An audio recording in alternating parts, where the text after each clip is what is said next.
Hello students, আজকে আমরা পরিবাহী রোধের মাত্রা নির্ণয় করব।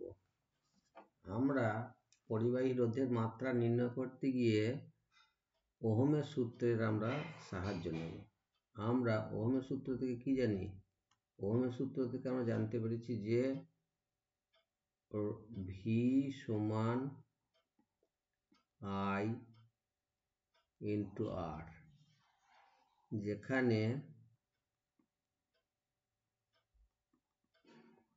যেখানে ভি সমান বিভব, তড়িৎ বিভব,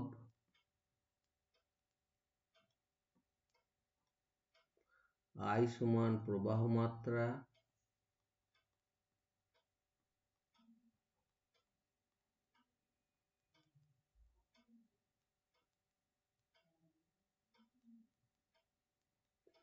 আর আর সমান হচ্ছে পরিবাহী রোধ।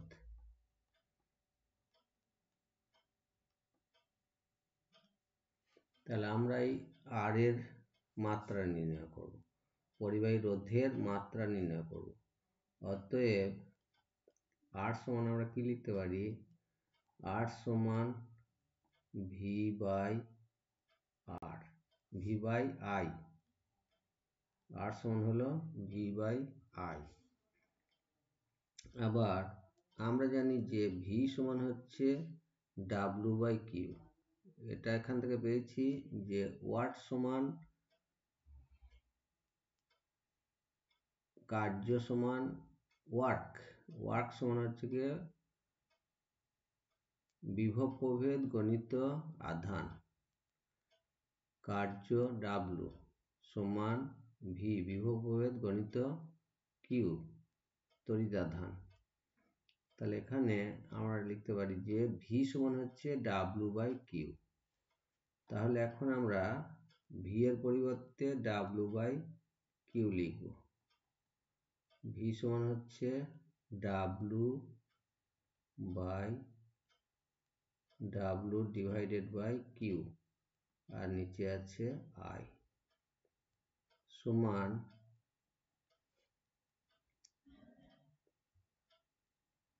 W by Q I. আবার কিউ সমান আমরা আগে জেনেছি যে কিউ সমান হচ্ছে আইটি, কারণ আমরা জানি তড়িৎ প্রবাহ মাত্রা সমান হলো হচ্ছে তড়িৎ আধান ডিভাইডেড বাই টি। টি হচ্ছে টাইম, সময়। তড়িৎ আধানকে সময় দিয়ে ভাগ, অর্থাৎ একক সময়ে যে পরিমাণে আধান প্রবাহিত হয় তাকেই বলা হয় তড়িৎ প্রবাহ মাত্রা। তাহলে আমরা এখানে আই এর জায়গায় লিখতে পারি কিউ বাই টি, কিংবা কিউ এর জায়গায় লিখতে পারি আইটি। অতএব কিউ সমান আইটি, কিউ সমান আইটি। তাহলে এখানে আমরা লিখি ডাব্লু কার্য সমান আমরা কি জানি? কার্য সমান হচ্ছে গিয়ে বল গণিত সরণ। কার্যের জায়গায় লিখতে পারি বল গণিত সরণ।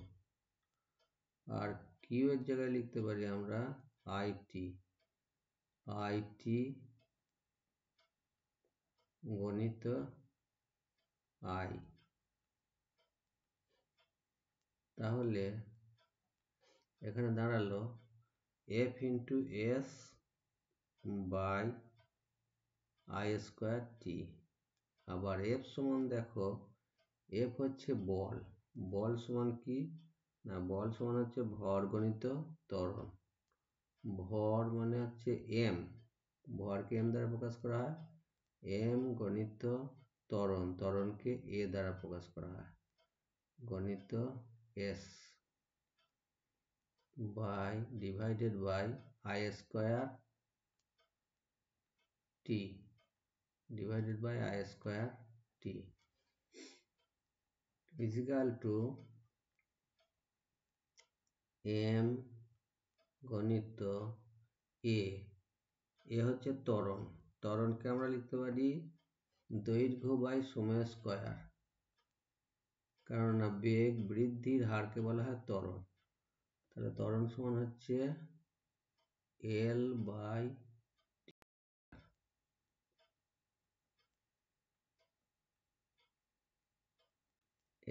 টি স্কয়ার গণিত S by divided by I square T is equal to M L ওপরে এস থাকছে, নিচে হচ্ছে টি স্কয়ার, নিচে এল ওপরে টি স্কয়ার সঙ্গে টি দ্বিগুণ করলে টি কিউব হবে। তাহলে হয়ে যাবে M L S by divided by T cube I square, T cube I square.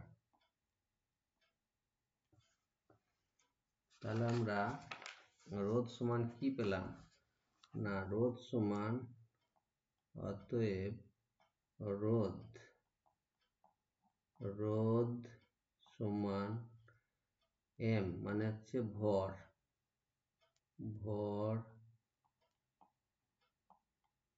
গণিত দৈর্ঘ্য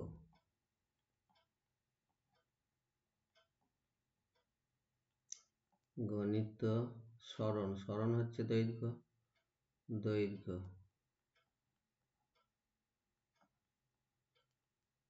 ডিভাইডেড বাই সময়ের কিউব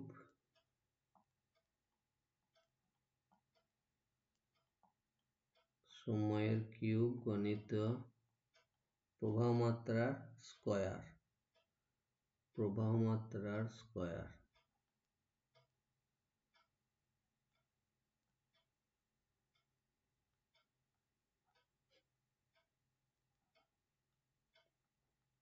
ইজিক্যাল টু ভর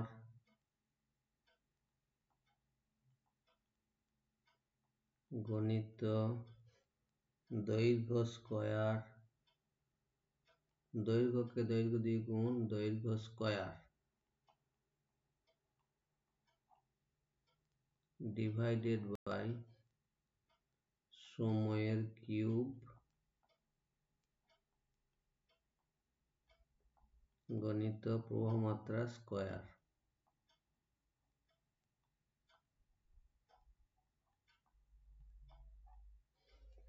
তাহলে আমরা কি পেলাম, রোধ সমান ভর গণিত দৈর্ঘ্য স্কয়ার বাই সময়ের কিউব গণিত প্রবাহ মাত্রা স্কয়ার।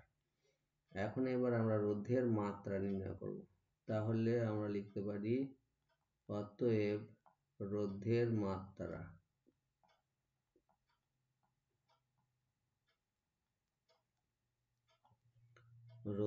মাত্রা সমান ভরের মাত্রা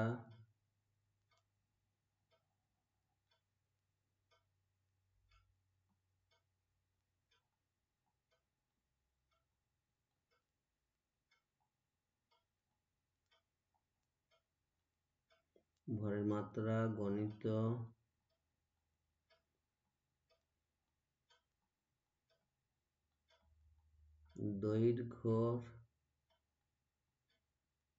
দৈর্ঘ্যের মাত্রার স্কয়ার, নিচে হচ্ছে সময়ের মাত্রা স্কয়ার, সময়ের মাত্রা কিউব, সময়ের মাত্রা হচ্ছে বড় হাতের টি, ক্যাপিটাল টি,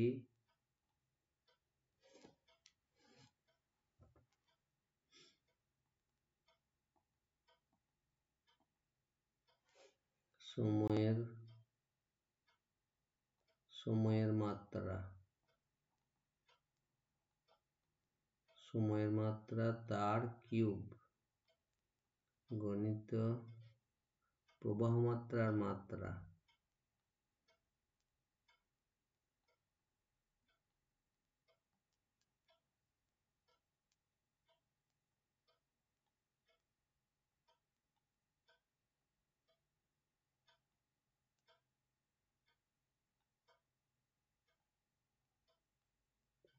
প্রবাহ মাত্রার মাত্রা তার স্কয়ার সমান আমরা কি পাচ্ছি? তাহলে রোধের মাত্রা হচ্ছে ভরের মাত্রা, উপরে ভরের মাত্রা কি না এম, ভরের মাত্রা হলো এম, ভরের মাত্রা, দৈর্ঘ্যের মাত্রা কি না এল তার square, L square divided by সময়ের মাত্রা টি, সময়ের মাত্রা টি তার কিউব গণিত প্রবাহ মাত্রার মাত্রা হচ্ছে ক্যাপিটাল আই তার স্কয়ার। তাহলে কি দাঁড়ালো না M L square M L square T to the power 3 T cube, এটাকে উপরে নিয়ে গেলে হবে টি টু দি পাওয়ার -3 হবে, তাহলে টি টু দি পাওয়ার -3 আর I to the power -2, I to the power -2। তাহলে আমরা রোধের মাত্রা পেলাম M L square T to the power -3 I to the power -2। সুতরাং আজকের ক্লাসে আমরা পরিবাহী রোধের মাত্রা নির্ণয় করে দেখালাম। আজকের মতো এখানেই শেষ করলাম, পরের দিন আবার অন্য টপিক নিয়ে আলোচনা করব।